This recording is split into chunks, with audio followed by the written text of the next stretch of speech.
పాపము చేసిన ఎడల వాని కొరకు ఎవడు విజ్ఞాపన చేయును.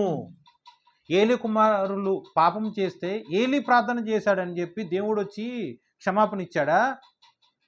సౌలు పాపం చేశాడని చెప్పి సౌలు నిమిత్తము సమూయేలు ప్రార్థన చేశాడని చెప్పి దేవుడు క్షమాపణ ఇచ్చాడా?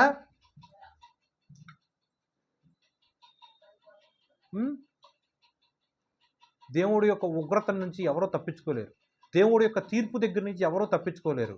ఒక మనిషి పట్ల ఒక మనిషి వ్యతిరేకంగా పాపం చేస్తే దేవుడు యొక్క క్షమాపణ బట్టి, కృపను బట్టి తీర్పు తెచ్చి ఆ యొక్క సందర్భంలో దేవుడిని క్షమిస్తాడేమో నువ్వు పశ్చాత్తాపడితే.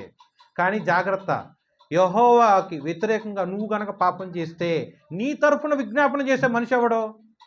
దేవుడి యొక్క కోపంను చల్లార్చగలిగిన వ్యక్తి ఎవడో? దేవుడి యొక్క తీర్పుని వ్యతిరేకించగలిగిన సామర్థ్యవంతుడు ఎవడో? దేవుడి యొక్క ప్రత్యక్షతను అడ్డగించగలిగిన శక్తివంతుడు ఏ ఒక్క